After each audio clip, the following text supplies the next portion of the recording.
video, we will learn CS concepts, that is computer science concepts, which are important for interview preparation. Okay, so here we will try to cover all of the concepts which are being used in the industry, which we don't know as a fresher or as a student. Okay, so in a college we come across the terms like the data structures, algorithms, right? So we prepare on these fronts for the interview, but that is not the only thing, like only the DS or algo. Yeah, these are important, right? They are the basic thing, but this is not the only thing we should know. We need to understand the application as well. Okay, so if you remember, like whatever applications we use, either on your mobile or on your desktop, all of them are a kind of web application. Okay, so let me divide it into the couple of way. Like if you have the application, right, either it is a mobile app, right, a desktop app that you access over your laptop from the monitor, right, mobile app. Again, this is kind of the way who is accessing it. Now mobile and desktop, it is generally called as a client, right? They are the client. Now the application, it also considered as a standalone application, right? So you might have came across certain applications which you install on your local machine, right? So one is a standalone, right? Standalone, which is being installed on your desktop probably, and you access it by clicking it on, right? And other one is a web application. Okay, so what does that web application mean? So you access any website, right? It's just a static website. But when you access certain application, for example, your Facebook is a web application. You access it over your desktop and monitor. So these applications are called as a web application. So few are standalone, few are web applications. Standalone are something which don't need you internet. They are on your PC itself. For example, the calculator, it can be considered as a standalone application. And something like a Facebook, which you access over the internet, this can be considered as a web application. Okay, now in this first video I would like to cover the basics of application architecture, how the application is architected. Okay, so we will cover application architecture. It's a basic one, it's pretty basic. Okay, so as I said, there is something called as a client, okay, and there is something called as a server. Now let's take an example of your famous chat app, probably a WhatsApp. Okay, you are sending a message to friends. So here you want to send a message to one of your friend. Okay, here let's say the friend is here. Okay, so how you basically send that a message? It's not like you directly send that message to your friend. No, it won't happen. So there is an app, WhatsApp app, you install on your mobile, right? You install that application on your mobile device. You use that application in order to send the message to your friend. Okay, but it doesn't directly route to your friend. Your friend also has the mobile application, right? So in that case, how that message transfers? Okay, so there is something called as a server. So you type a message on your mobile app, that message is got sent to server, which is stored on the cloud. Let's say that server processes that message. It has an you can say backend side. Okay, we generally call it as a backend for that.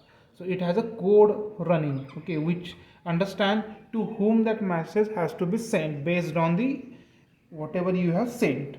Now this server identifies where the particular receiver is, where your friend is, and then that server send that message to the app which is installed on your friend's mobile, and then your friend sees that particular message. Okay, so this is the pretty basic flow where client and server interaction happens. Okay, so in this case, you along with your mobile app, this is considered as a client. This app which is installed on your mobile is considered as a client. The code which is running, which doing some processing, okay, at the backend side, is considered as a server. Okay, so every application, or more specifically a web application, they have a client, they have the server, and there is also an additional thing which is called as a database. So for example, here is your again client application, either a mobile application, let's say, or a desktop application. It accesses a server, it sends some information to the server. Let's say if it is storing some information, then it stores the information inside a database. Once it got stored, we come to know that that information is being stored successfully. Then we go back to our client and says your information has been stored successfully. So this is, you can say, a tiers that we have. First is the client, second one is the server, and third one is a database. Okay, so this is, you can say, a data persistence layer. So as of now, focus on these two parts and try to understand each application in terms of client and server. Let's take one more example. Okay, so let's say your famous application, kind of Instagram, let's say. Now in case of Instagram, you have, most of the people have it on a mobile, right? On a mobile device, you have that app installed. Now that application is a client for you. That application is a client for you. Okay, then there has to be a server to whom you talk. Like you create a post, you have to talk to the server, right? You have to talk to the server for creating the post. Let's say create post. What you did, you posted some of your photo and it got saved on a server, right? So server has a code which is running, which understand that you have sent a post to the server. So what server will do, server will save that information, like, hey, this person has created this post at this particular time, this is the content of the post, the tag and all. Also it stores something, that here is the image of that particular, or a video image, or let's say video of whatever you have posted. So it got saved in the database. Okay, this is generally called as a object storage. I will explain it in a later, like generally called as a object storage. Okay, not operating system, it's object storage. This is the database.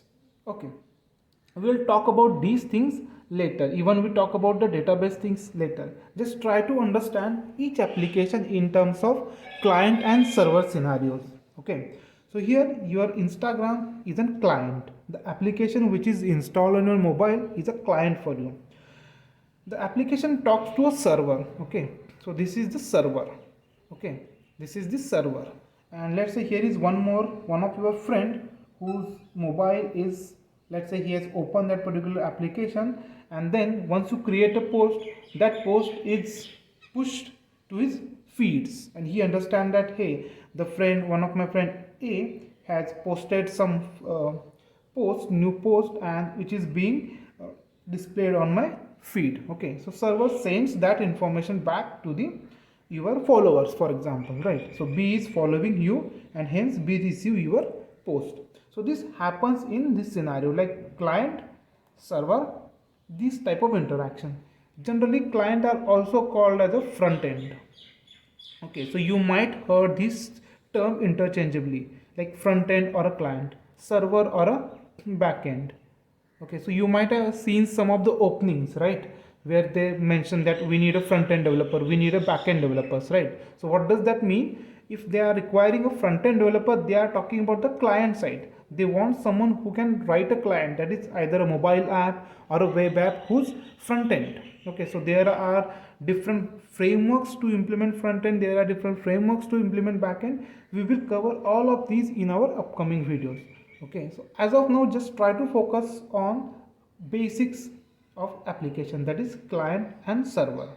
Okay, so yeah, I hope I covered the basics, what client means, what server means, and what is the basic architecture of any of the web application. The reason I am using web application is that nowadays most of the application are web applications. Okay, and you might have observed that we are using internet, and we are using most of the applications who works online, right? That's the reason I am talking about the web application.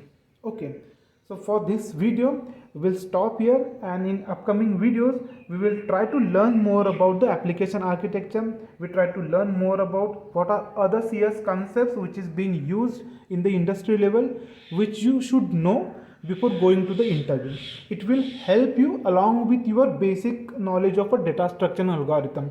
If you possess this information with you, it actually enhances your profile, it improves your chance of getting selected. So yeah, thank you for watching this particular video. If you like it, please share it with your friends who are also preparing for interview. I will keep on posting few interesting stuff in the upcoming series. Thank you.